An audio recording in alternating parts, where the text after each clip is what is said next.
up, everybody? Welcome to Collective Raw. Like, I got 30 seconds. I can do it. No. Welcome to the shenanigans that is Collective Raw. I am Dan. Next to me is Troy here, and our co-host Benny is back on stage. It has definitely been a evening here with Ben. Ben is working on his Technical difficulties. Oh my gosh. So what's up, everybody? Tonight on Collective Raw, we are talking about pop culture and haunted attraction stuff. Right now, our haunted attraction stuff is definitely the topic at hand. But before we get into all that fun jazz, we're going to talk about hot topics that are going on in the industries right now. That would be the pop culture and Halloween industries. And I guess I'll start off. I was just scrolling through my phone, and I guess there was a post by Dave Filoni for the Mandalorian. Did we lose Troy? No, like I said, I am Transworld dad tonight, so my wife is gone. So that means the kids are gonna bug me all night.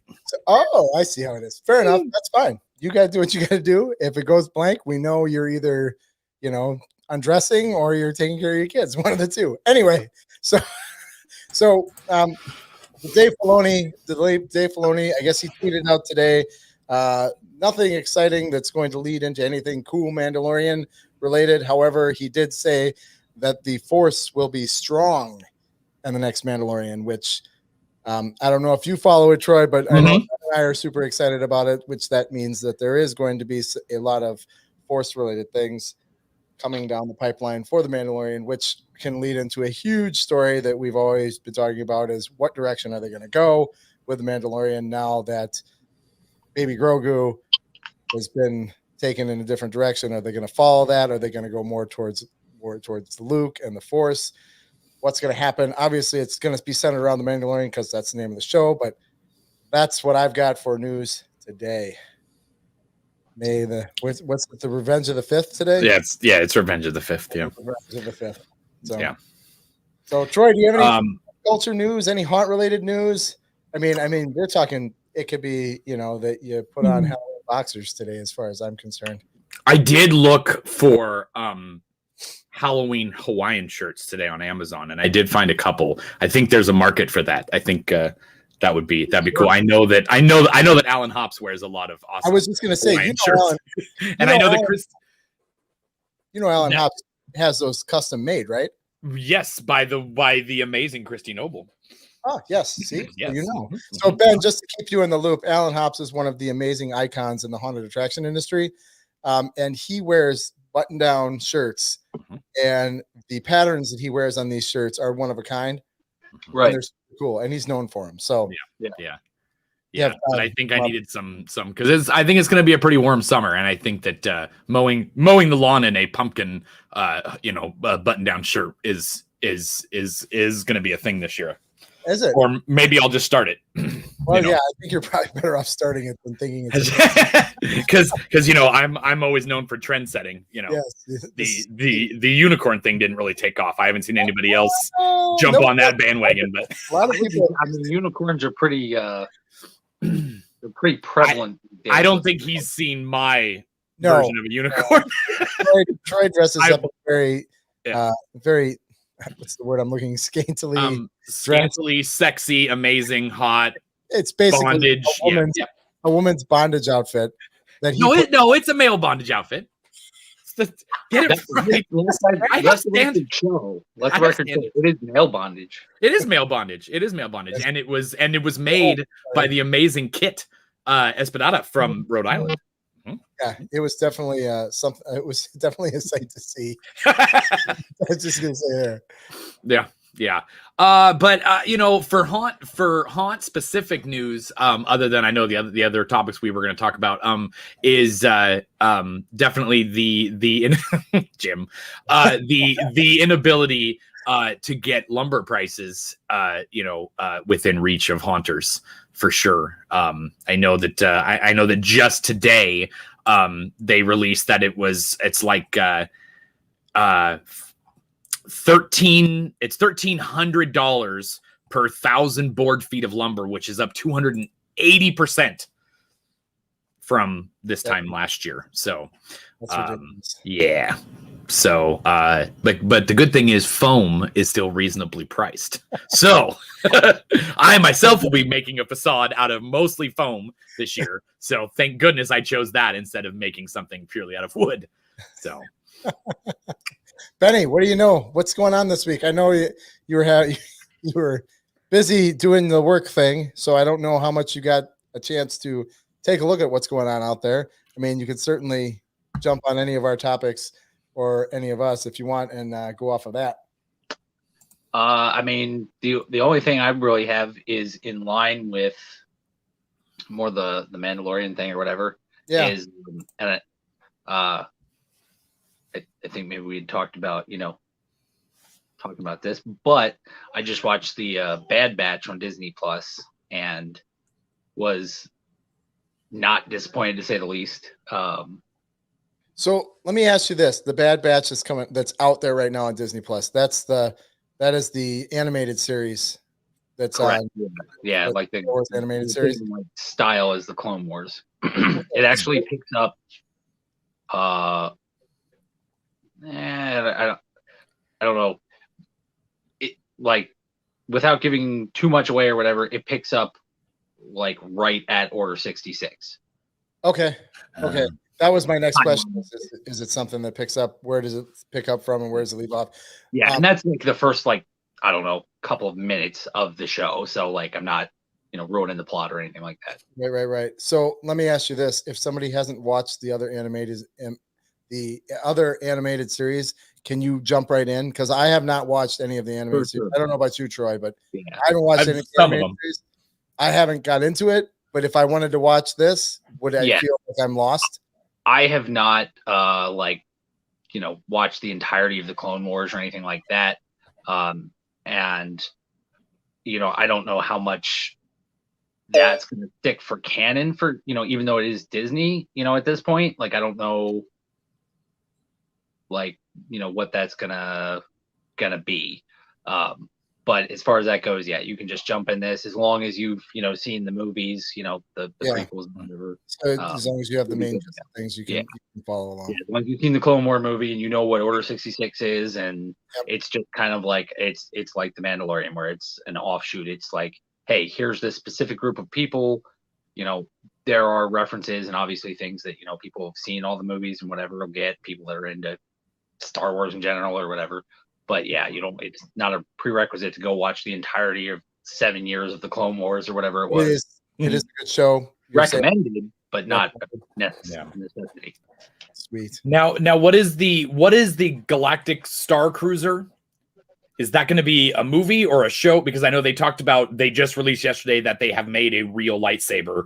I'm assuming it's not actually the plasma beam that comes out and can slice you in half, but maybe it is. I don't know. But they had talked. I saw they had talked about Star Cruiser, and I don't know if it has to do if it's a movie. I didn't click it. I just saw the cool picture of the girl holding the lightsaber, and they said real lightsaber, and so I didn't know if you had heard anything about that. No, I'm one of those. I'm very much a dabbler, right? Like in pretty much anything and everything. There are a few things that I deep dive into or whatever, but much like the haunt industry, like I like it. I love like the kind of behind the scenes working of things. I like knowing how things tick. So I'll look at this and I'll look at that and I'll be like, okay, I like this, I like that. But it's like I have a hard time focusing on like one or two things. I'm just welcome to the team. Yeah. What's that over there? Yeah. We have cookies and evidently now lightsabers, so we're fine. So that's our topics for the day. It's a smooth transition I did right there, but yeah, that's where we're at. The things I want to really get down to. This is Haunt Week for the industry, I would say. I mean, for most people, they're excited about going to the big show, which is Transworld, and checking out all the new great stuff, which has just decided to come about this year, which last year they were unfortunately put on hold due to COVID. But they are back this year. And everybody's excited about it. So I want to talk about that. I want to touch on the Home Haunter Awards, which are coming out, which even though this show is only 3 episodes in, Troy and I are going to be doing a spinoff of this show, basically all strictly haunt related, where we sit down, we talk to home haunters, and we kind of get down and dirty with them, no pun intended, and talk about scary stuff. So that's coming up. So I want to touch on the Home Haunter Awards, which Troy is a part of, and then finally wrap it up with what we think is going to happen in October, maybe some predictions, and then also talk about the bus tours, mainly Northwest Territories, which Troy is a what would you call what's your title of that show? I am the creator but co-owner with my good buddy Jim Erickson. So yes, Jim Erickson. Mr. Jim Erickson says free pallets. Free pallets. Are you bringing pallets to the Territours? Because that's going to be pretty hefty on the plane. So I don't think that counts as an extra bag on Southwest. I don't think that works. And I'm paying for your plane ticket. So we need to talk. Pretty much. They're not free anymore. So for those who are watching that know what Transworld is, I don't need to explain it, but for those that are not watching and are coming over from the pop culture side, Transworld is the show to go to for the industry, the new industry releases in the haunted attraction industry. So Transworld is in St. Louis, Missouri at the Americas Center. Every year they rent out the whole joint. They also co-run a Christmas show there as well. A lot of haunters shows, professional shows will have Christmas shows too. So it kind of joins in, but it's also event related for seasonal events. Yeah, because they also have the escape room part that's right. They do have that too. That's right. Totally forgot. Yeah. So they basically created the Christmas show because there were Christmas vendors that kept wanting to come in. And of course, Christmas is the bad word in the haunt industry. But like you said, a lot of the pro owners do Christmas shows. I mean, they do Valentine's shows. Some of them do middle of summer shows like Dark Hour and stuff like that. So there's a market for them, and they don't always go the gory Halloween side, for Christmas, Santa's Nightmare and stuff like that. Some of them do where it's more cutesy, or they decorate the outside in cutesy and then inside is bad, and then, of course, the escape room. They used to have an escape room conference that was separate, and I think they just pushed it all into Transworld itself. And I think there's a part of it in Midwest as well. Yeah, I don't think there's a value in doing just an escape room. Yeah. But what do I know? I'm not really big into that. I'm just a dabbler in the escape rooms. But anyway, so that show is actually opens tomorrow, right? Tomorrow morning. Yeah, I think it's Thursday. I think it's like Thursday afternoon is when they start the first thing, because of obviously with it being not from last year, they wanted to make sure that they added as much buying and selling time as they could. So yeah, Kevin is actually there right now, as is my wife, and I think some new vendors got to get in there. So Kevin is excited. That's good.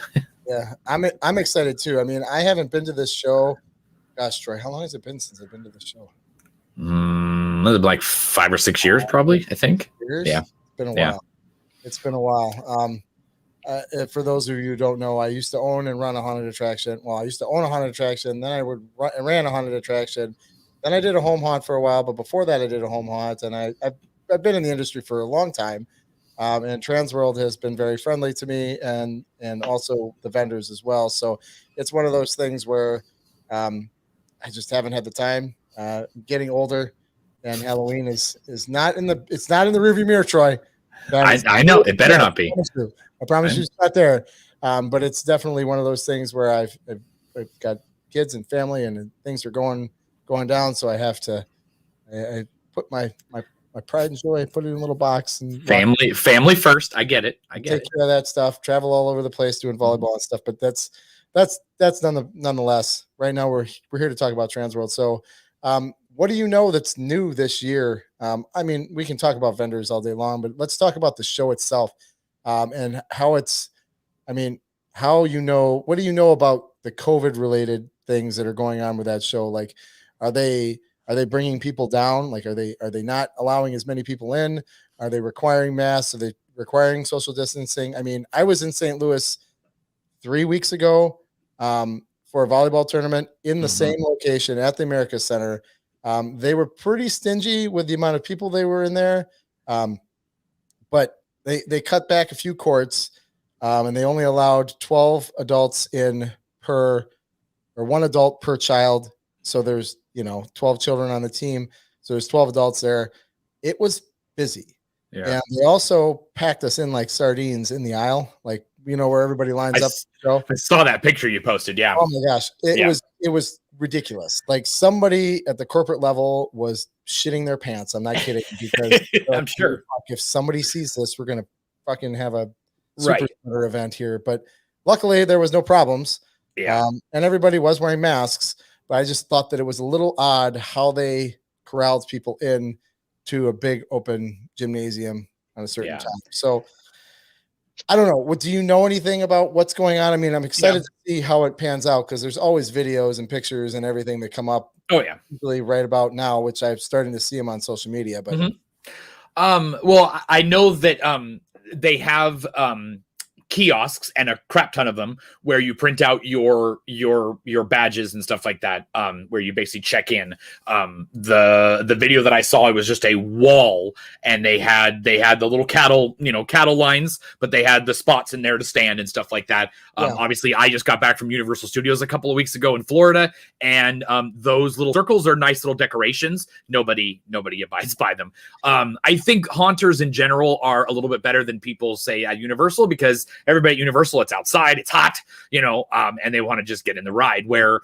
everybody knows that Transworld, you're going to get in, you're going to see stuff. Of course, if you're in the beginning of the line and you have a specific vendor you want to get to, you're going to be closer up there. And these people are veterans. They know exactly what they're doing. Most of them have already probably purchased a lot, or they know, hey, I know which vendor I'm going to. They know I'm coming to them. They've got this for me. A lot of those vendors and their constant buyers make a lot of, they talk a lot with each other and stuff like that, because that's how you keep relationships and stuff like that going. But I know that they are requiring masks. They are doing temperature checks.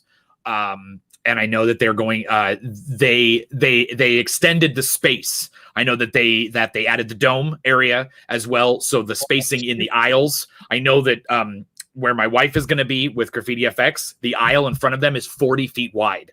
And I don't know any convention that has 40-foot wide aisles unless you don't have any vendors. C2E2 has got some mega wide aisles. Right. But they also have a crap ton of people there, right? So, I mean, yeah. Where, Transworld's going to have probably the same amount of people. And, I would hope more, than usual. But with COVID and Mother's Day, there's always that, give and take. I think there's some that will go and some that won't go, and they'll balance out. And I think that they're going to have, but I know that what was said the other day was that they have enough space in there that's not taken up by vendors that will allow for all of the attendees that have registered, and even walk-ins, that there will be safe spacing for them.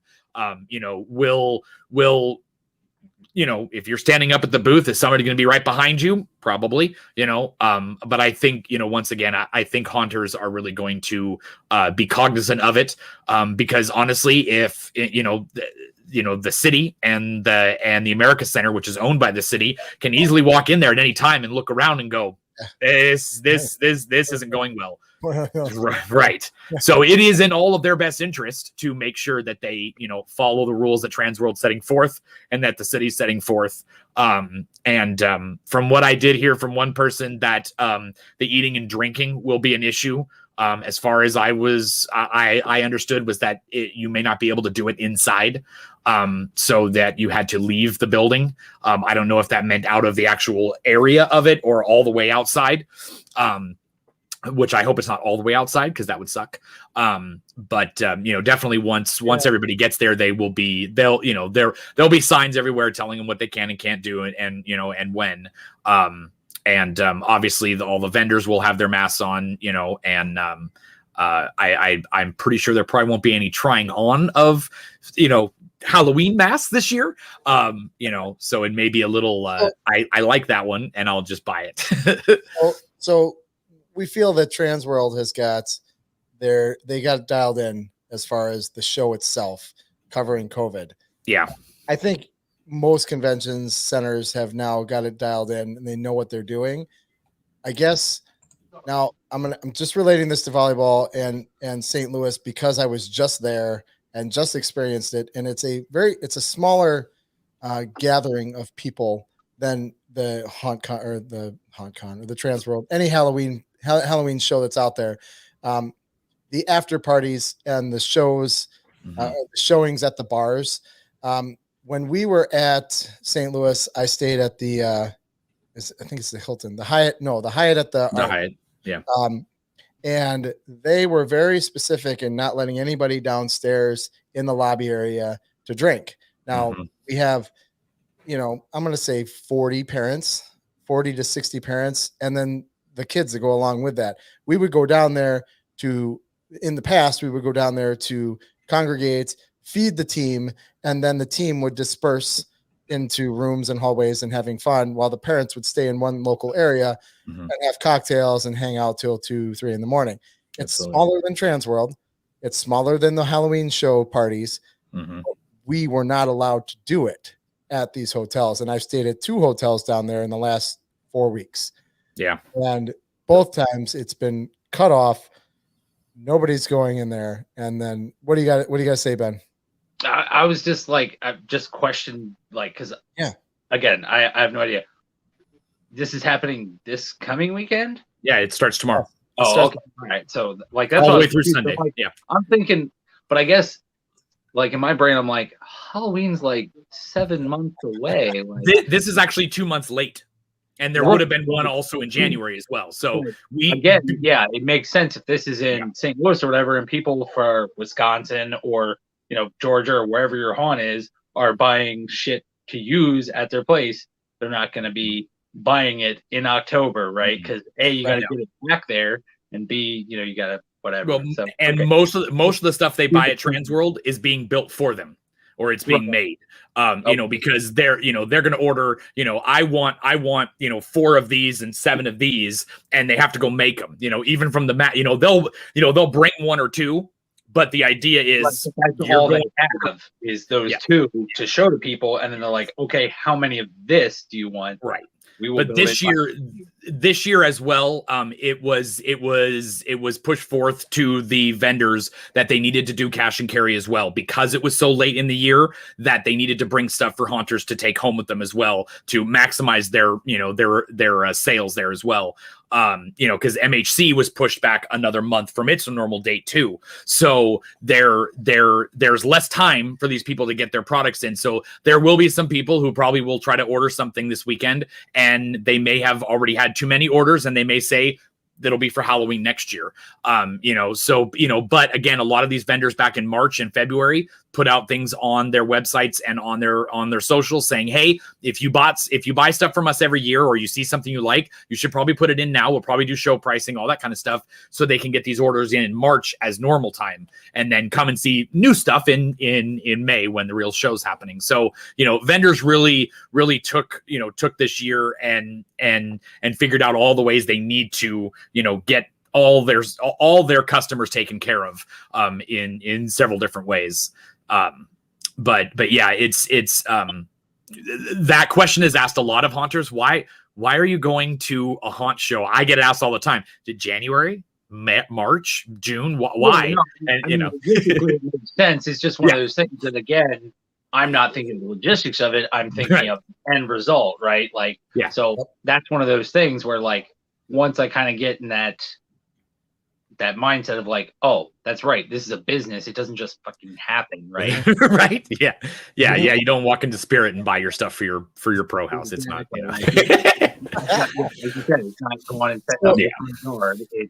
You're setting up a production, right? Yeah. Like you're it's an attraction. You have to run it. You have to build it. You have to, there's a whole. Yeah. Yeah. That's a totally different episode. Yeah, but with my brain kind of trying to like. So again, like I'm a dabbler in so many different things, and like I do, again, like that's the kind of stuff that I love seeing is like how it works, right? So like hopefully, I was gonna say I'll be able to be in on that episode or whatever, depending, Oh, absolutely. But, absolutely. But not to get too far off on a tangent, I do want to talk about what haunters are going to do. Yeah. If, let's say the worst case scenario happens and the Ren Grand ballroom or the Ren Grand, bar is closed and they got police in there saying you got to go.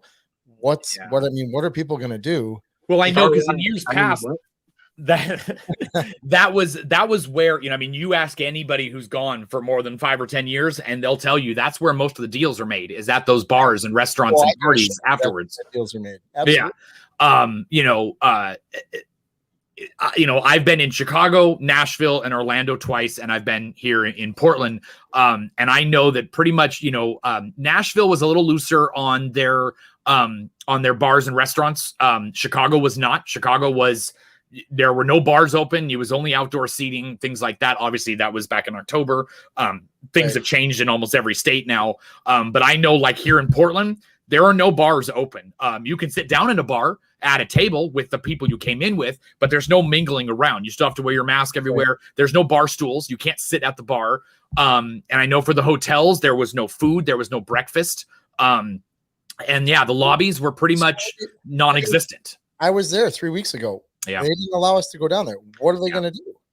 Yeah, there may be. I mean, I hope for nice weather and they can go hang out outside. I think the shows and the parties and the open ballrooms. Now, I know that when we were there, the Hyatt at the Arch opened up a ballroom.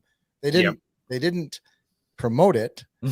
All of a sudden, there was an open ballroom and nobody was kicking us out. And that's where we spent most of the night. And somebody brought in a karaoke. I mean, like we had a party there. And that's what I think is going to end up happening. Like they're going to say, you can't hang out in this small space where somebody can walk by and see it. But maybe you can hang out in that ballroom right over there. Well, because I know right now they have the Vampire Circus, which is a show, but it's also where people can hang out. And then they are having the costume ball on Saturday night. So I know that it's in a very big space. And as we've been to these costume balls, and there is a good glummer of people right up by the stage or whatever it is, but then as you fan out, there is quite the spacing and there's a lot of room out there. So I continue to go back to the fact that I believe that haunters are in general minus when they're drunk, and that's where the issue might come in. Is we're going to argue about this one because I have a feeling that one bad apple spoils the bunch. However, there are a few bad apples that, when I'm talking about bad apples, I'm talking about intoxicants that ruin it for everybody. And it can, yes, absolutely. It's happened years and years and years in a row. I just have a feeling since it didn't happen last year and everything was shut off. There's a lot of pent. Yeah. I want to go. And the thing is too, it's one of those things. Like I think a lot of this stuff is, everybody's just so unsure right now because again, we're right back. Well, on edge, yes, but I don't think it's edge.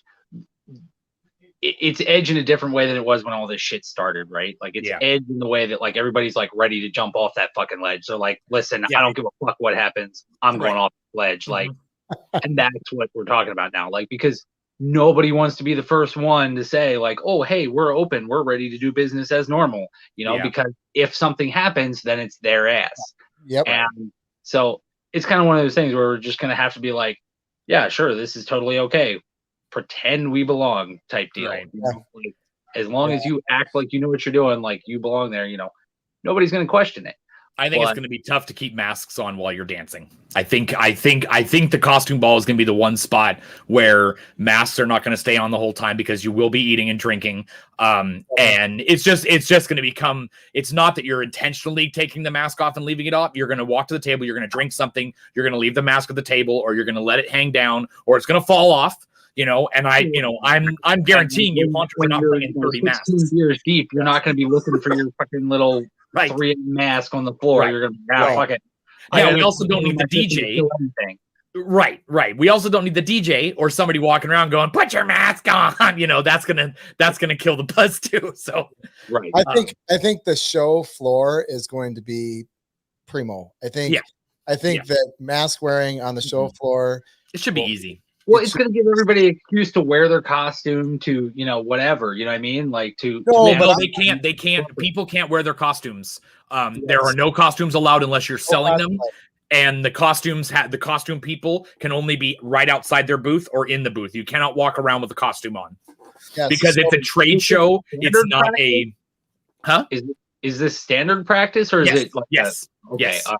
This show specifically. Just to give you a little context, Ben, years ago, I want to say it was like 6 years ago, a very gory character ended up wandering outside into the hallway where there was a Lego convention happening in the other side.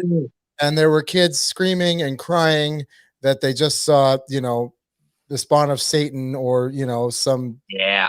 I love that. That's awesome. But right, exactly. Awesome. It's funny because, but at the same token, it makes sense. Yeah. So that's why they do it. They want to keep it more of a trade show than a con, and that's the reason why MHC, which is the Midwest Haunters Convention, that's meant for characters, cosplay, and Halloween. You know, it's meant for the doers of the industry, the actors, and you know, and stuff like that. So that's where that comes in. Hey, I just want to say Nate Dingman just said hi. So Nate's in the house. So this is gonna go off the rails fast. What's up? Actually, like, if I'm not derailing, I'm kind of glad, especially since we're early on in this series, that, you know, I get to be here and kind of talk to you guys who clearly have a much more vested and wide knowledge of like this that I can, you know, kind of like sponge up or, you know, learn a little bit of a specific thing, because it's very cool. Like I do like, again, while like scary things and haunts and all that kind of stuff are not really my forte, I appreciate all the hard work and the showmanship and the craftsmanship. It is a craft, yep. Right, I love watching professionals work, right? Like, it doesn't matter what you do. Like, if you make guns, if you make, tables, if you lay floors, like, I love watching a craftsman work, a professional do their job, like just making it look easy when it's taken them 40 years to make it look that right.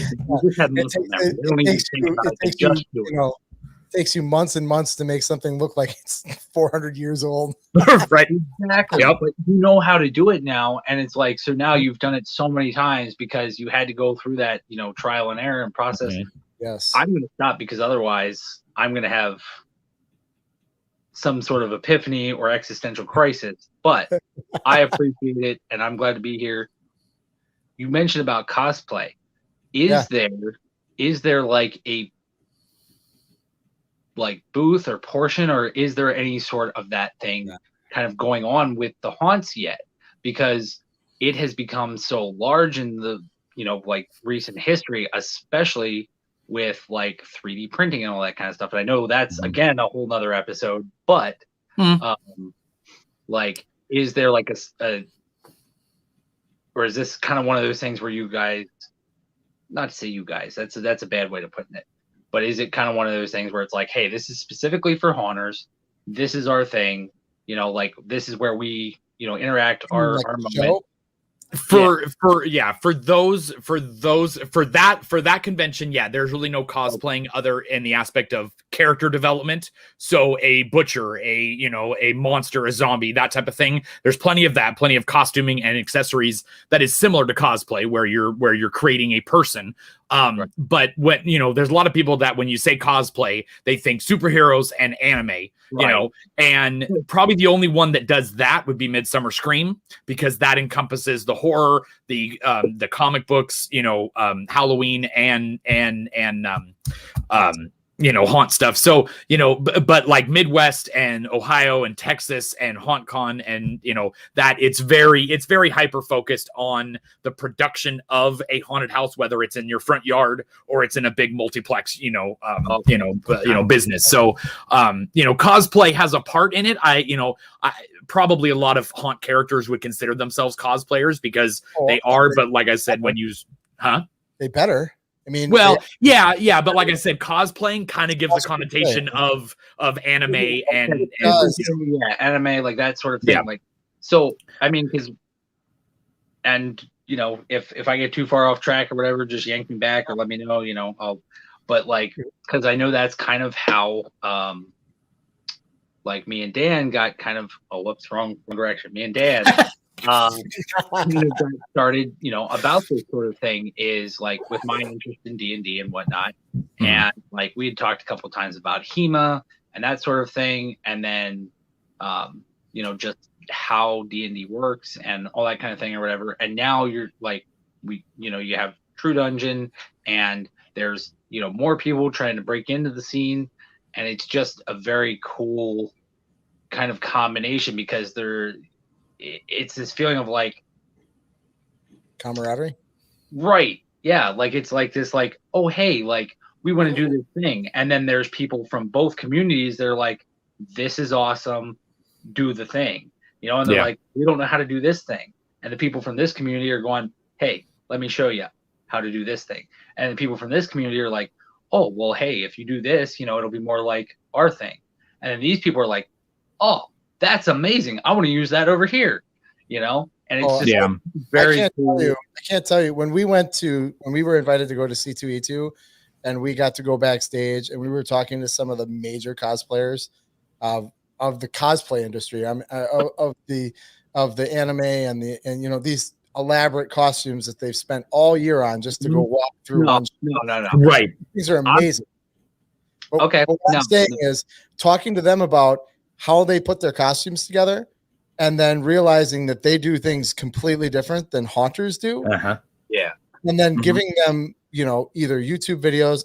I don't know how many times I've given out Alan Hop's YouTube page to pop culture cosplayers, and they have no idea who this guy is. Right. Like, you want to learn how to do something on the cheap and figure it out, you got to go to this guy. And they're like, really? I'm like, yeah. I'm like, what did you use to that? And then they have concepts and things that they use that haunters don't use. Now I know that Bart Butler out there with Brainchild Studios, I know he's gotten into a lot of that Warbler, that I think it's called Warbler. It's that plastic stuff that you heat up. Oh yeah. Oh yeah. However you want. I mean, that's a staple in cosplay, in the Comic-Con area. But in haunting, it's not, and it's started to work its way in, and it's starting, and the Eva foam, the foam pads, all the the cosplay room. That's another thing that's starting to come into the haunt industry. Absolutely, it's been used in the cosplay industry for 10 plus years. Somebody figured out how to do it. Listen, if you bought stocks in Eva foam before cosplayers started, like, you're a millionaire now because they go through that shit like water. Well, it's like Alan probably about 6 or 8 months ago, he did a video that was how to make wings, like angel wings. Yeah. And it was out of pool noodles, and I can't remember what the actual wings were made of. It may have been the EVA foam that he sliced down into the shapes of like feathers, and he kept layering them and stuff like that. And it was all and they moved. They moved in and out. And it was super cheap to make, Well, right, yeah. So on the cheap, like, now I'm gonna have to go find her YouTube or whatever. There is because that's what I was gonna say earlier when you were talking about C2E2. I'm still mad you didn't go talk to Sam, even though I gave you the hookup. Was like, hey, tell him Ben sent you. Tell him Sam is an acquaintance of mine. Like, we're not like super close or anything, but he has a page called Black Zero Cosplay. He's fucking incredible. Like his biggest flex or what have you, I would say, is that he got Adam Savage from Mythbusters to comment on one of his, deals. Yeah, like, I mean, it's pretty sweet. Yeah. But anyway, I told Dan about him, you know, and was like, hey, he's judging at C2E2 this year. Go talk to him, like, be like, hey, you know, I know Ben for, you know, and like he's just like, well, I'm gonna go do C2E2 and not talk to one of the judges and get the inside scoop on the thing that I want to talk about. Anyway, who is this guy? anyway, there's a chick who makes wings and they're not cheap, but she gave up like being a lawyer or some, you know, crazy crap to make these, you know, cosplay wings, and they're incredible. I mean, they're not cheap, obviously. Like, it's kind of been the discussion here, but it just, again, it's one of those things that, like, you know, when people follow their passion and when they do what they want to do, it's just, it's cool. And I love seeing how you guys are about this topic. And, you know, I love haunted houses. I used to, I mean, to be, and most people know this, but I used to hate Halloween. I thought it was stupid. I was like, why would adults do any of this kind of crap? And then I got turned on. My wife sent me down to the basement. I grabbed a fan from Goodwill and I put a head on it and it turned back and forth and I put it in the yard and it scared everybody. And that first scream, and I was in, and it led me to everything that I'm doing now. And I had no idea. And like you were talking about with the community aspect of cosplayers and stuff and adding other people into their community, that's exactly what the haunt community is. You know, there are plenty of cosplayers that come over and help in Halloween time. They will act in haunts. They will, you know, some of them maybe, you know, work in the costume departments of big haunts.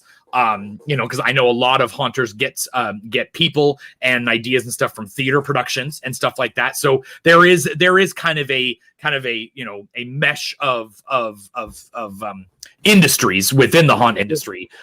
You know, I have a question I can present to both of you guys, and then whoever else is out there watching, put your 2 cents in.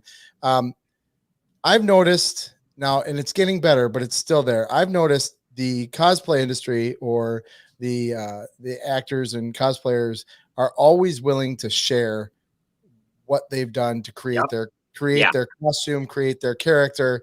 But on the other side, you look at the haunters, and like I said, I've been in this industry for 15 years, and 15 years ago, nobody divulged anything. You would ask them how they made that, and they're like, "Oh, no." I'm not telling you. You have to figure it out. Yeah, it's gotten better, but it's still there. Why do you think? Why do you think that it's such a secret on one side and it's so open on the other? You have any thoughts on that?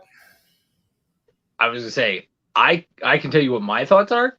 My thoughts are, the cosplayers are generally a little bit younger, a little bit, you know, more into, I don't know, like, I don't want to use the wrong word, right? Naive? No. Naive is not the wrong. Open to, they're looking for sharing, right?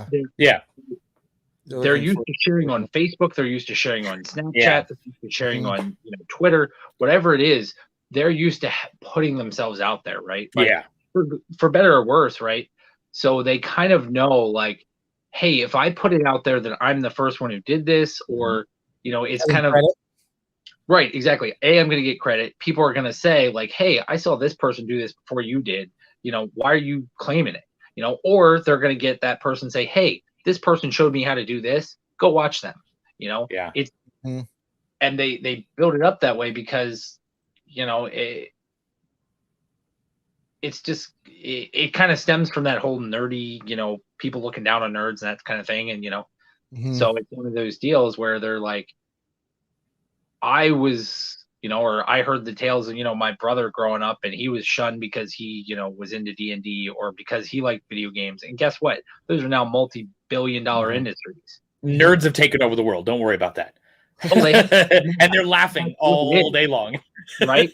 So, like, and it's cool because, like, when we went, you know, 2 years ago to the haunts down in Chicago or whatever, I saw a lot of younger people, and I thought it was really cool, you know, that they were doing this thing, and they were, you know, and they all seemed so enthusiastic about it, and you know, even a few of them, like, you know, talking to them or kind of, you know, hearing a little bit of their background or why they were doing it was, you know, pretty eye-opening, right? Like, it was not always the reasons that you thought. it's one thing, and I'm jumping here before I'll jump before Troy gives me his 2 cents on this topic. I've always said this. I've said it for years and years and years. When you have a haunt, it's a family of misfit toys. And there's a bunch of people out there, whether they don't fit in or they're, nonconformists, Introverts. There are introverts. There are some extroverts in there too. But they all have a common goal, and they're looking for acceptance.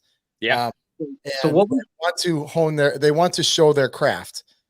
Whereas I mean, there's still introverts out there in the cosplay side, but these people are looking for a family. And they find it in the haunt industry because we are so open.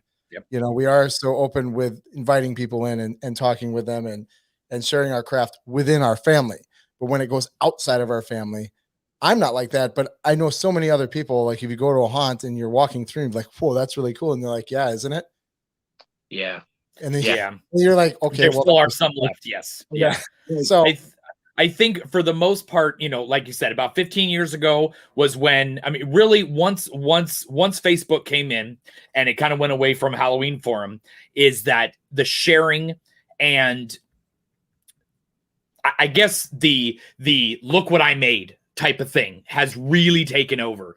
But it's been in the aspect of helping. I have a YouTube channel. I post how-tos all the time. I post other people's how-tos all the time because I want to help. I run an association because I want to help show what other people can do and what other people did and connect them together. I know plenty of older's not the right word, veteran haunt owners who still do not talk to anybody. They go to these shows and they go home. They don't, they may talk to a few people. They talk to their people, obviously, and they may talk to a few industry people. Like I've gotten to know a lot of the owners because of the tours. I've gotten to know them personally. I've gotten to talk to them, but they still keep their stuff close to the chest. And those are kind of the veteran haunters, where the newer haunters they're sharing actors, they're sharing wall panels, they're going to each other's haunts and stuff like that. I'm not going to use that this year. Here, you want to use this? I'll use right.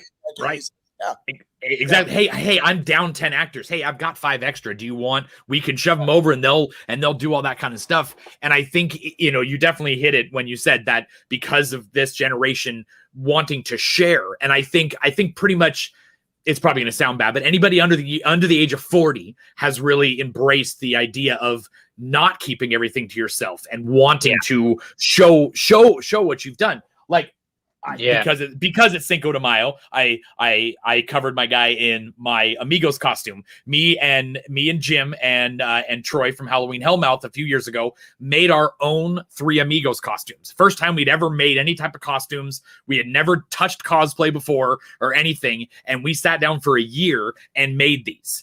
And it was one of the greatest experiences I've ever had, and it had nothing to do with the Halloween industry, but yeah, we debuted it at a convention. We had the person who made the costumes for them. She commented on Troy's Instagram saying that they were movie quality stuff. So it's that type of stuff that then keeps you going to the next cosplay and the next haunt character. Exactly. That's what I was going to say. It's kind of that. It's that family, like you said. It's that validation of what they're doing. Validation's a really good word. I like it. Yep. Right. But it's not egotistical validation. Right, no, it's just like, I want someone else to appreciate this as much as I do. I don't want money for it. I don't want recognition for it. I just want someone else to appreciate what I appreciate, what I like, what I love. And that is one of, as awful as this whole COVID thing has been, as, frustrating as it has been, as hard as it has been on people, that is the one thing that, I mean,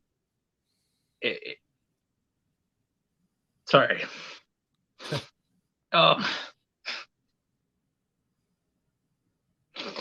It's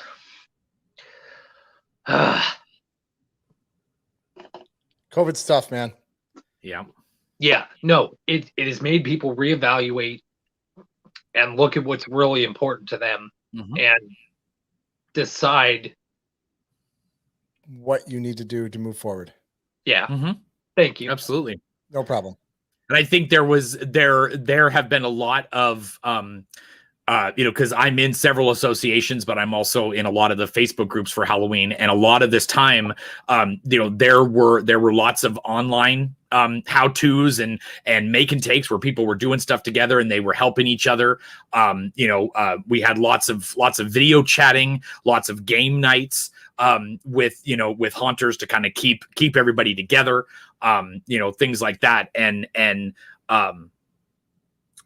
I think that this year really will help people. Like you said, it'll bring people back together, but I think it will also let them know, hey, it is, these friends that I've gained over the last 10 or 15 years that I've been doing this are even more important to me now after this past year and a half, because we've all stuck together. One of the things that I do is every Wednesday and Saturday night, and a lot of other nights as well, we have a video chat that is it's probably about 10 to 15 people that we talk pretty much the same people every night, but we have become such a close family that one person's having a bad night, they will actually come into chat to actually talk about it, vent about it, and they may be pissed and they may be yelling at us, but yet at the end they're like, that feels great. I really needed that. Even though I shit on you guys, you guys still love me and we're awesome, and we just let them go, or we give them advice and we walk them through. We've all done it. And I think that, and I think that's probably true for a lot of the industries. I'm sure the cosplayers all got together in certain ways. I'm sure that, the gamers, gamers really won this past year because everybody got a headset and everybody got a PS4 or 5 or an Xbox, and, and they figured out how to play D&D online. A lot of, obviously the technology, if this had happened 10 years ago, I fully believe that this country would have been fucked. Yeah. Because we wouldn't have had any of this. We wouldn't have had video chatting, cell phones, Zoom, none of it. And I honestly don't think we would have done thought of that. That's right. So but I also think we wouldn't have been able to do what we did. There would not have been any stay at home. There would not have been any quarantining because we wouldn't have had anything to do it. There's no way that we could have sent our kids home to do Zoom school.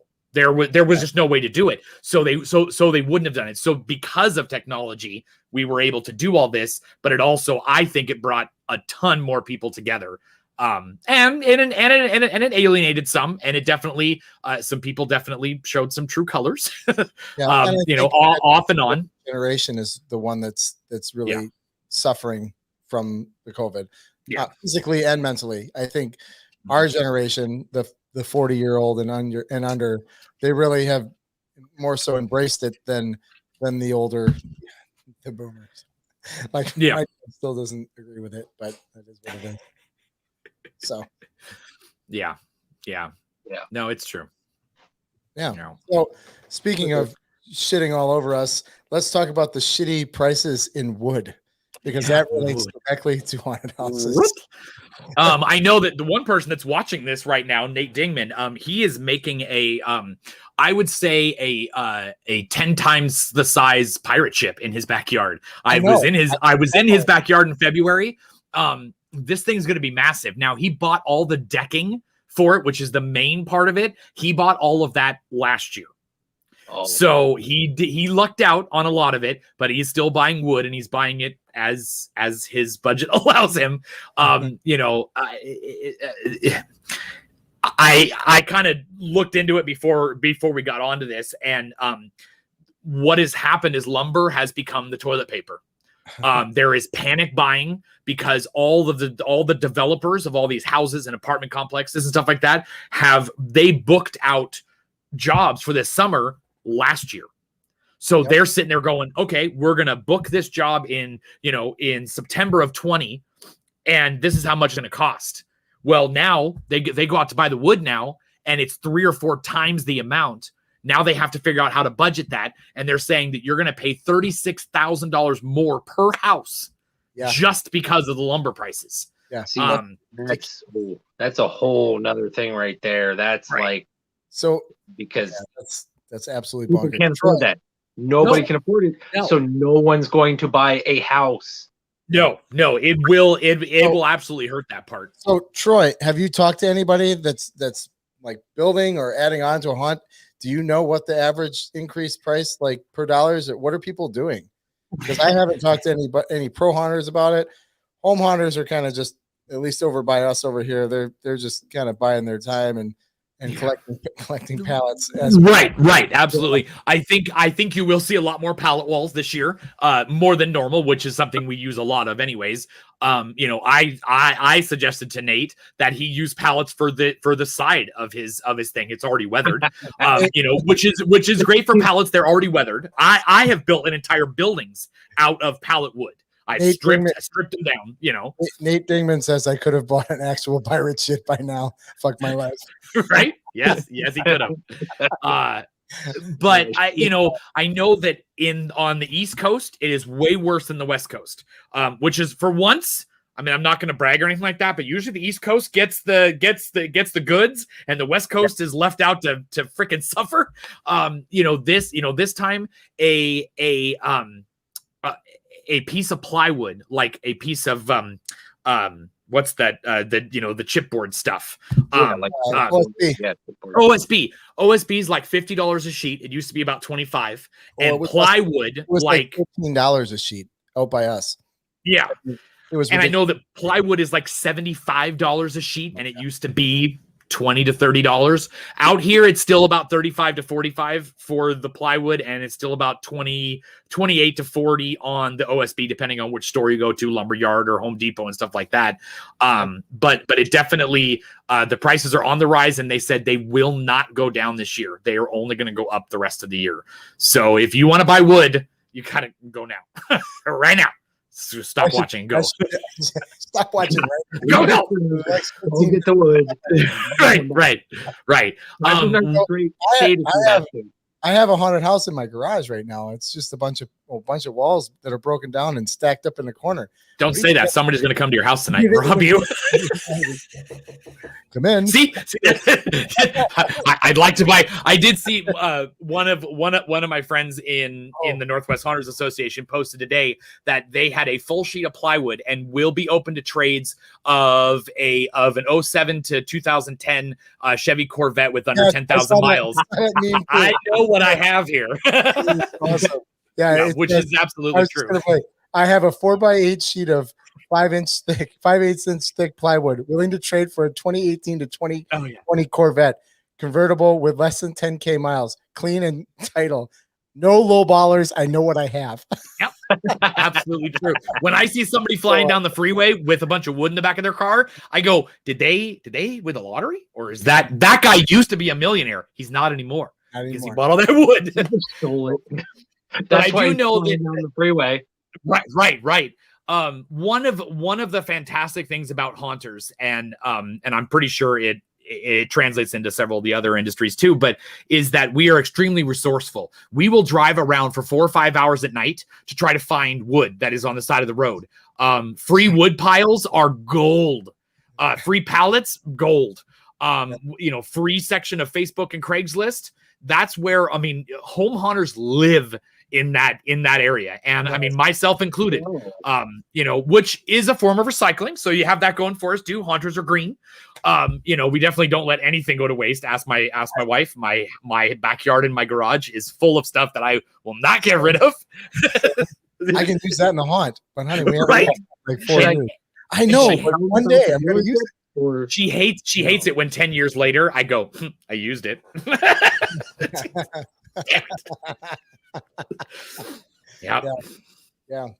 Yeah. So, I think that haunters will come through. Obviously, when I'm building my facade, it is going to have a wood frame around it, but I'm probably either going to buy 2x4s and rip them in half, or I'm going to buy buy 2x3s or 2x2s, and, try to make do with it, the best I can. We will find a way around this. Will haunters make less stuff with wood this year and more with foam or more with recycled stuff? Yes. It's funny. I was actually just going to say, okay, so there's this guy I follow on YouTube. His name is Black Magic Craft, and he makes, mini diorama type shit or whatever, right? Yeah. But when you were saying about the foam, one of the coolest things, at least in my mind, that he does is for wood. he has a couple of different methods, but one of the main methods he has is he'll take foam and then he'll like score it with either like a wire brush or, a knife or something.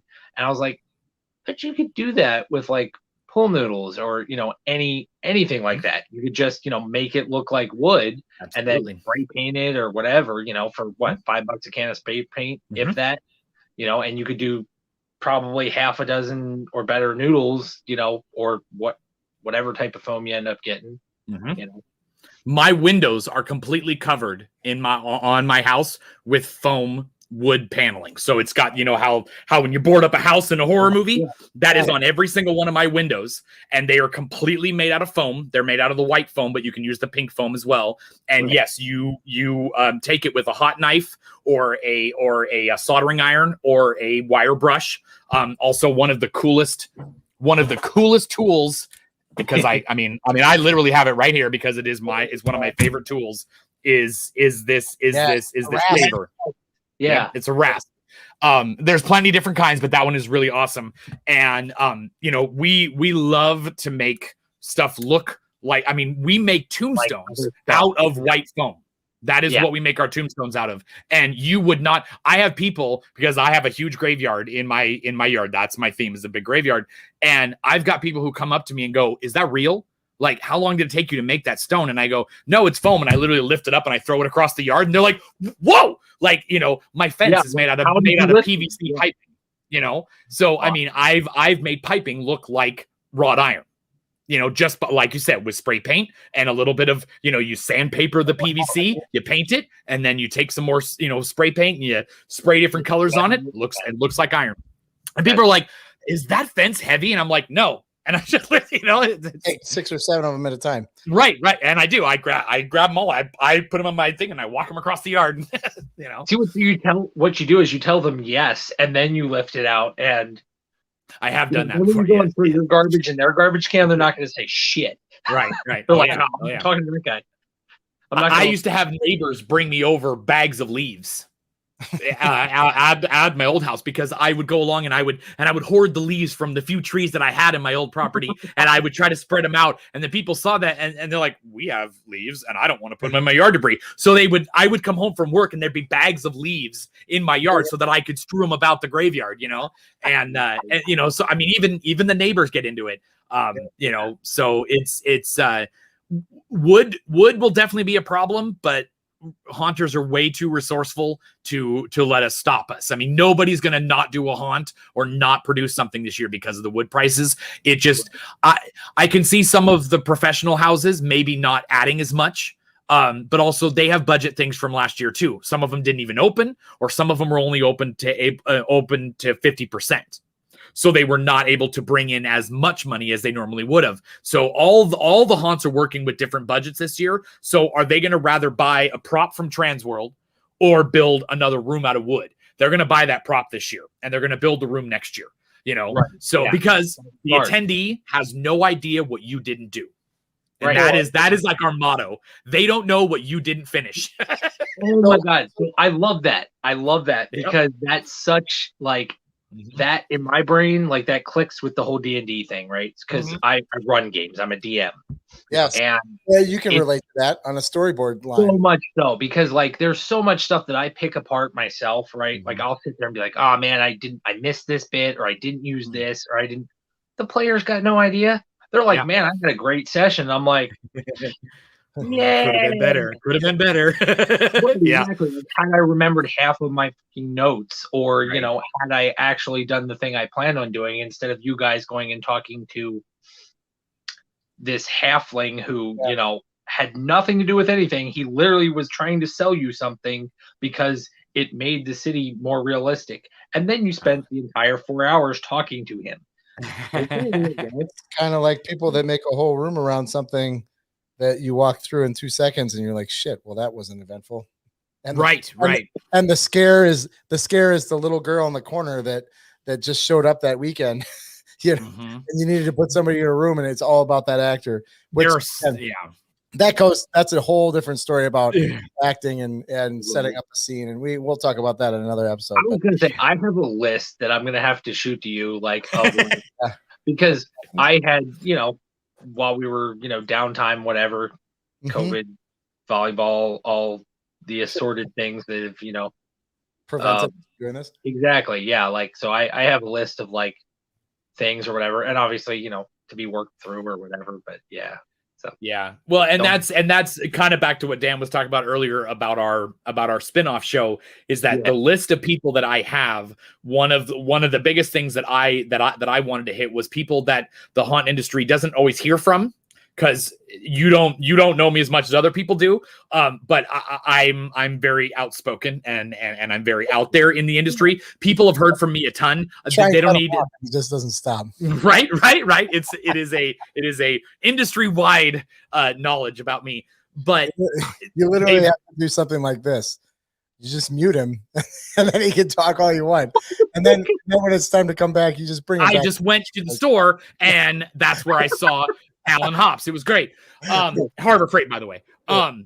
But people have heard enough from me. I don't, so my list is people you haven't heard from and people that are very good at what they do. And I can't wait to hear them basically give you what you want in that. How did you build this? Like I've got specific people that build something very awesome. And the way they did it was extremely unique. And like, I can't wait to spend a half an hour talking to them about that, because I want them to be able to be just as excited about it. And sharing that knowledge. And again, like you said, that excitement, like, so, and I mean, I'll be doing this till the day I die at this point, like, because of what D&D has done for me and what it means to me. On an emotional and a psychological level. But like, there's a moment when you're a DM and you have a new player in particular, and they realize I can do anything I want in this game, right? Like they're like, I can try it at very least. When you see that click, and it's, I guarantee it's like you said, with the head on the fan for you, right? Like when you heard that first scream, it was like, oh my God, this is it. It just gets you going. I mean, it is something you'll never forget. You'll never forget that first scare. And it is something that, I mean, it is literally crack. I mean, it is the closest thing to the hardest drug you've ever done. And most people will tell you that haunting is, one of the biggest addictions. There are people in the haunt industry who took up haunting to get over other addictions, or used it to get away from drugs or from alcohol. There are tons of kids that did it because of that. Yeah. And that's exactly, I was actually going to bring that up earlier. When we went again 2 years ago or whatever it was now, to the one in Chicago, that was such a good experience for me. I mean, not only did, not only did I enjoy it just as a whole, and it's watching people in their work in their passion. And it just, everybody was so welcoming, and they were so excited to be there and to do the thing. And even though you could tell a lot of them, especially after the show, were just absolutely exhausted. They just did not stop. Like, their enthusiasm was clear. Like, there was a couple of people, and then again, hearing some of the stories and seeing some of the people and stuff, it was just and looking at and the other show we went to, I don't remember the names of either of them, just because I'm terrible with names. Faces and places I can recognize, but it was the smaller of the two productions we went to. I know that much. It was Midnight Terror. Midnight okay. Terror. Oh, okay. And that was the one we ended on. Yeah, and it was such a good experience. Like, I got such a good feel, and I absolutely loved it. I mean, I was exhausted. I was half drunk. It was just. Yeah, that was a long, long night, but it was fun. And I mean, like, again, I knew next to nothing about haunts at that point. I still know next to nothing, but you know more than you think. I felt like part of the family, even though I had just barely dipped my toes in the water, you know. All it takes is saying hi, and you're in. Yeah. I mean, it literally is just. And you don't even have to say hi. You just No, get somebody. no, just be there. no. Like, You and know. there's no other community that I've ever come into that, you know, I had that kind of experience with. Like, there's always like a proving period, or like a, you know, even with D&D, you know, start at the bottom and you have to work your way up there. Yeah. Right. Like, there was definitely a. Yeah, that's not here. That's not in. Yeah. Whereas, like, it was like everybody from, you know, the littlest kid to like the oldest, you know, person in the room was like, come here. I will show you. I will teach you. I will, you know, show you this thing, this love, this passion. And it was pretty incredible. Well, and we have programs like, I mean, we have Haunters Against Hate. We have Don't Be a Monster, which is a group that goes around to high schools and middle schools and does anti-bullying using haunt characters. They have a Frankenstein that goes around. And we have a very you know, sometimes it can get a little out of hand with the outing certain people or saying that you're offended by something, which that's kind of been the, thing for the last couple of years. Everybody's kind of offended at the drop of a hat. And once you pull back the curtain a little bit, it may not be exactly what it seems.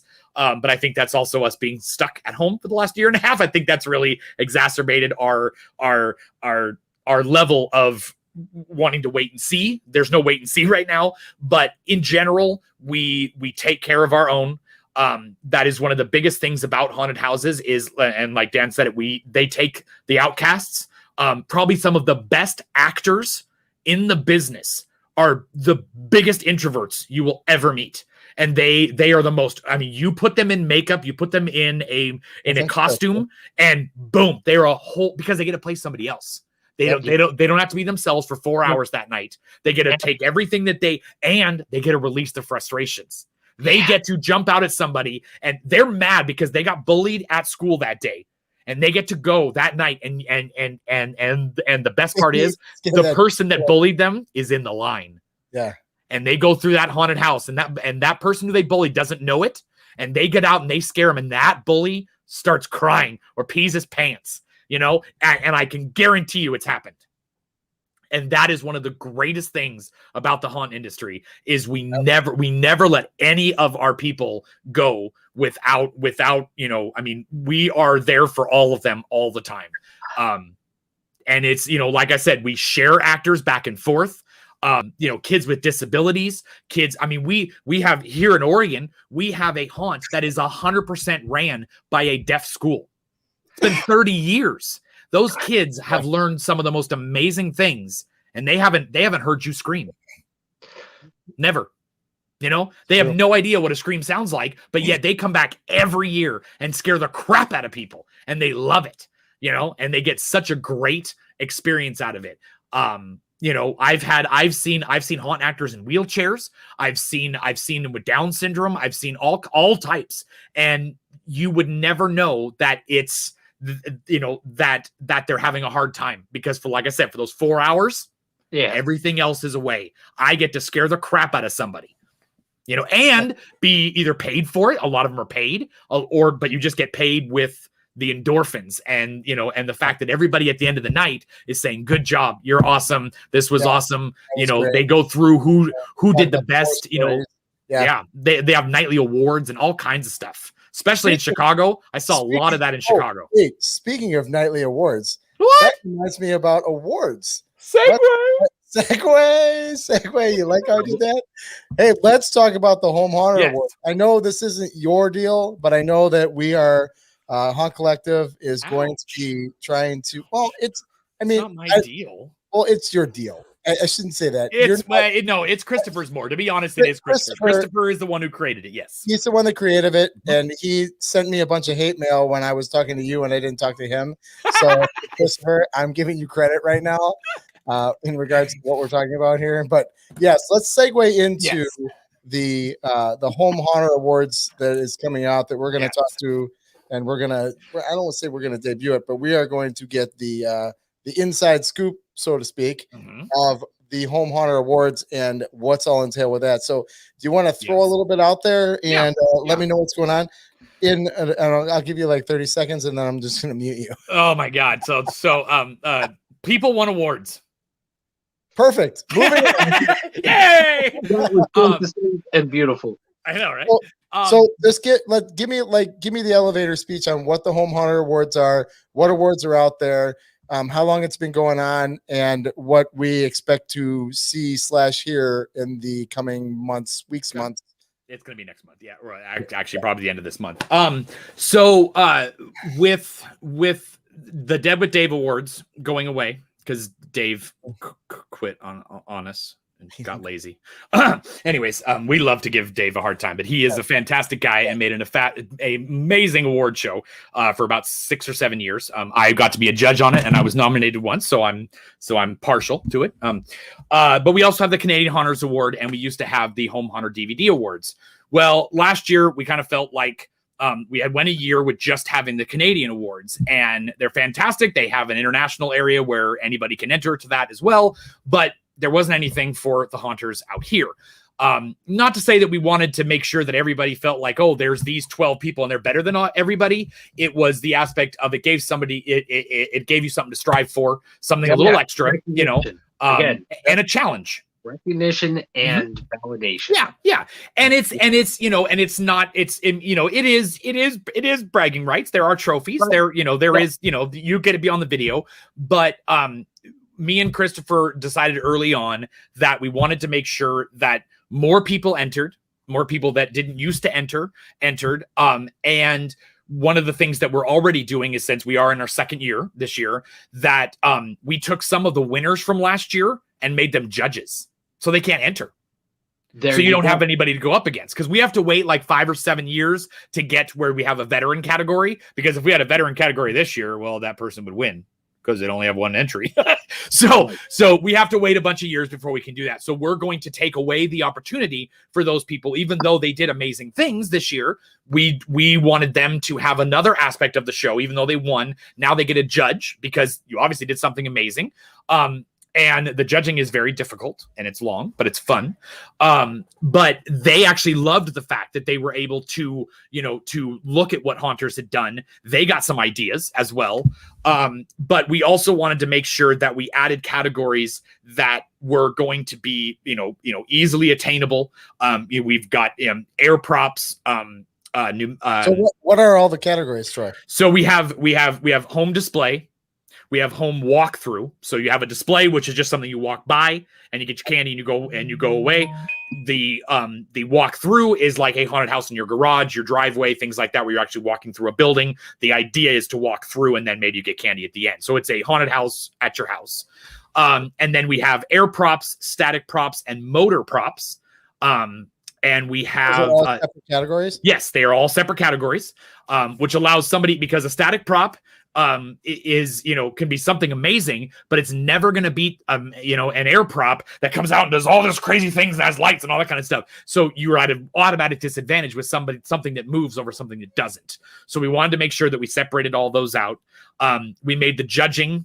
So we have best overall, and we also have, a category called Haunt Cycled, which is literally it's about a $20 to $30 price limit type of thing, but it's pretty much you take something that was free. So Craigslist finds something on the side of the road, you turned a pot from your garden and you turned it into a monster or something like that. So you take a bunch of things that you would have thrown away or you found on the side of the road and you make it into a prop. Usually they're not the most flashiest things, but it's the ingenuity of it, of coming up with something from grabbing a bunch of things and going, I don't know what to make with this, and making something. We also did the 12-foot skeleton this year because Home Depot came out with a 12-foot tall skeleton, and people did some crazy things with them. And so we thought, I had one that was here in my town that they dressed it up like a scarecrow. And they did the whole costume. They made a 12-foot tall scarecrow costume and put a big hat on it. They didn't enter, so that's why I can say this. I don't know why they didn't enter. They're my friends, but whatever. They put corn stalks around it. They put lights all over it. It looked, you could see it from when you drove down this. It was awesome. And so we wanted to do that. It will segue into a new category next year. And I'm just going to say it now because I don't care.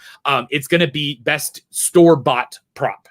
So you would take a store-bought prop and you would do something with it. And you know, so it's not just taking it like I bought there's a Gravedigger that Home Depot came out with, and he moves his hand and he talks.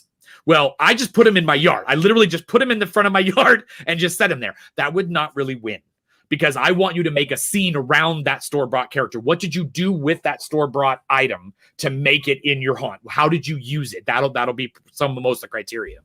I'm going to tell you instantly what I think of. Like, first of all, if neither of you have, you definitely after hearing all that, like with like the like essentially cheapest prop or like whatever, you know, that ingenuity type stuff, definitely gotta look at the Black Magic Craft guy, like, because he does what's like called like dollar store. He'll go and buy like a raptor from the dollar store and then like turn it into something ridiculous.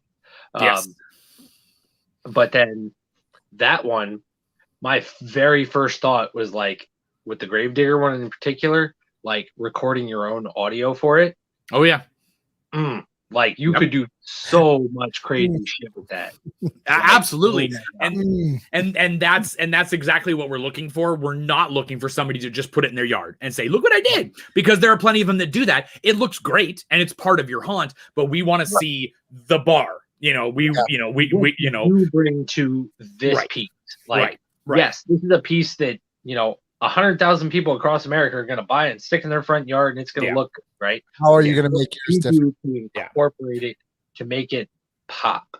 And I think it's going to be that we're going to make it that it has to be from a store, not like a haunt vendor, like Poison Props or something like that. We want to make it be that it's like a $500, you know, right, because we want it to be accessible to everybody, and everybody can buy the same things at Home Depot. You know, why not take the popular item? The popular item, like last year, was the 12. Well, yes. Why not pick that thing ahead of time and say, okay, this is a award for whoever takes this prop you choose. Well, because normally we don't know that till August. And well, that's the problem. And see, the thing with that is it's almost that gets into some iffy territory, because like the 12-foot skeleton was $350. Yeah. So that was out of reach for me. I wasn't going to buy it, but plenty of people did. So we want to make it, this year was just specific for the 12-foot skeleton because a lot of people were buying them, but it's our segue to that. We're not going to put a price tag on it or anything like that, but we do want it to be a store item so that it is accessible to everybody to get, so that everybody's kind of on a level playing field, whether or not they buy the $500 Home Depot skeleton or horse or whatever, or they buy a $12, you know, foam tombstone from Target and do something with it. That's fine. But it's the idea that it would be just specific to store-bought stuff, only because we don't know what that item's going to be. Like, we didn't know the 12-foot skeleton was going to be a thing until very early August. So and we're announcing categories, you know, pretty much we open up the thing and say these are our categories for 2021. We do that at the end of the show or on the next couple of days afterwards. And so people would need to know, okay, it's going to be a giant bird from Home Depot this year. You know, what are you going to do with that? We won't know that until later on in the season. So where are people going? Ben, you have a question before I jump in? No, I just had an idea, and like, again, I love seeing professionals work, and I love like seeing like how excited you guys are about this is getting me excited. I was like, you know, it'd be incredible, because we were talking about tombstones, we were talking about building your own things, I was like, if you built like you know, the Weeping Angels, right? Like Doctor Who or what have you, and like, you know, or just like to do a costume or something like that, right? And then have it go, and you'd have to, like, I don't know the particularities or how you would do it or whatever, but I just got this idea of essentially like something being like, the first time you look at it or whatever, it would be this solid, this whatever. And then like the next time you look at it, either in a haunt or as a costume or something like that, where like you somehow mechanically or whatever, like it has actual feathers, then, you know, like come out, come down, come whatever, like cover the wings that were, you know, like these fake or stone looking things. And then two, like the actor either like wiping off or like somehow revealing, you know, like a more realistic or person, you know. Okay. Oh my god, I just got this like that's actually what I did at my first when I did the guy with the fan. Was I set him up. He had a body, he had clothes on and everything. He sat in my front yard for all of October, and then Halloween night I took out the fan, I put the mask on, I put the outfit on, and I sat in that same chair and I waited for kids to come up. All those people had seen it sitting there all month long going like this, and that's what I did all night long. And then I would go bah! And they'd be like, it didn't move all month. And then all of a sudden now it moves. And, bait and switch. That would be easy for display people to do. That'd be very hard for a walkthrough person to do, because most of the time with the walkthrough, you don't see it until you walk up to it. So you wouldn't know that it was anything prior, where like for a display person, they could easily have a character. We have what's called Monster Mud. And it is latex, paint, and joint compound mixed together. And a lot of us make our statues with that. It makes it look like stone, but it weighs nothing. It weighs the weight of the item and the sheet that you used. So it's very light. So what there are home hunters that will put that statue in their haunt, and then Halloween night, they will have an actor be that instead. So they kind of, similar idea to what you're thinking. They kind of like, for those people who are going through it multiple times or whatever, they're like, whoa, holy shit. We've seen it every year, and then all of a sudden the third year it moves, and the first 2 years it didn't move. Absolutely. And that's a little treat for your returning customers. Absolutely. That's awesome. Yeah. It's kind of like an Easter egg or whatever. Yeah. Yeah. So Troy, when does this Home Hunter Awards thing happening, and where can people go to find it, watch it, learn it? Be about as of right now, we are shooting for the end of May. That Christopher is editing a lot of it. Me and him switch off every year. I produced last year's show. He's producing this year's show. We went to a home hunter's house to film a lot of it. And it's going to be super awesome the way we did it. There is actually a storyline that goes along with the actual award show. And we also enlisted a bunch of amazing people to present the awards.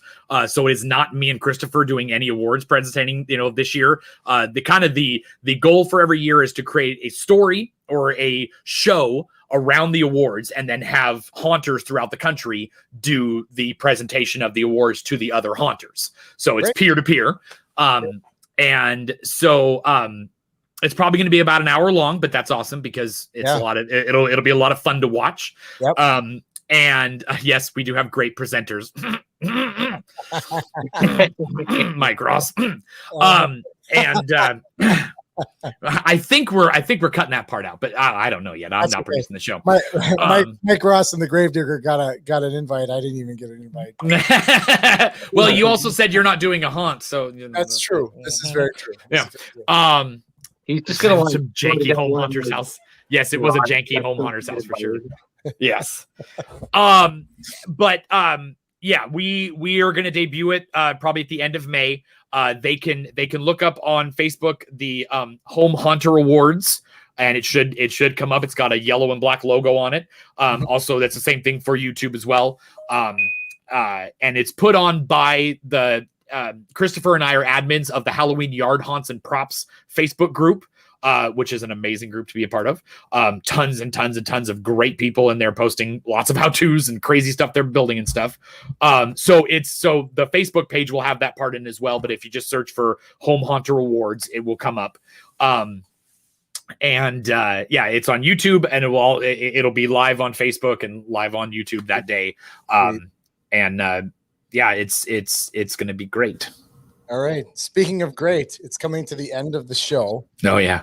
Where we talk about where we actually ran over a half hour. Mike Ross, if you're watching, which I know you are, you're probably like turning over in your grave. No pun intended. I know, because he ends his show at 30 minutes and 1 second. Boom, done. Yeah. Or unless it's for me, then it's in 28 minutes. Right. Oh, we gotta go. Yeah. Winding his clock. So we don't really stop. We let the conversation roll. Yeah. But the final segment of this is something we came up with this on the first show, right? I was gonna say I'm not 100% sure because I don't think I was but yeah, like it's just one of those things that it feels good, it feels natural. Oh, it's great. So what we've done, and we're gonna leave it with the collective raw. We won't bring it into the haunt side, but just for tonight, we're going to do it on the haunt side. It's we give a big fuck you to something or someone at the end of the show. So but I'm going to start, since we've been talking about, trade shows and everything like that, especially Transworld, I'm going to give a big fuck you to COVID. Bet you thought I was going to say something else. Nah. COVID, you can go suck a dick. Yeah. This crap that's going on right now just needs to stop. People need to get together. People need to have fun. People need to buy shit. So fuck you, COVID. Yeah. Troy, I'm gonna throw it over to you. Who do you want to give a big fuck you to?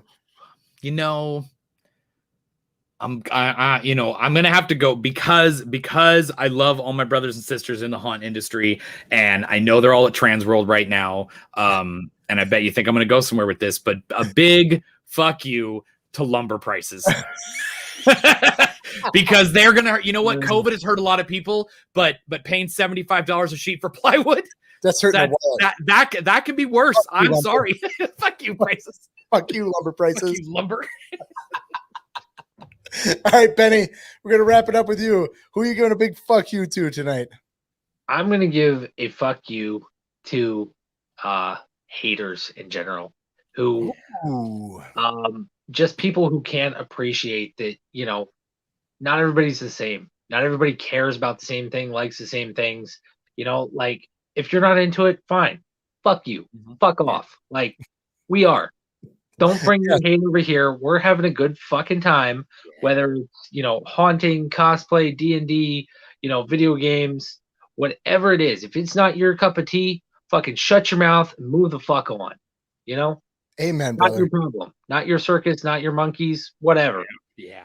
Go do your thing. I'd like to also add, don't come into our space because at this point, again, I don't think people fucking care. You come into our space, we'll come over into your space and fuck it up and see how you feel about it. Yeah. Like, I'm tired. I'm done. We're gonna come in your space. We're gonna fuck your shit up. Yeah, exactly. Oh, you didn't have a nice party? Guess what? I'm gonna show up dressed as fucking Link and throw your fucking $500 centerpiece that you paid for some, extinct rose to be put in. And I'm gonna throw it on your fucking, ground. Like, I don't care. There might be roofing in there. I don't know.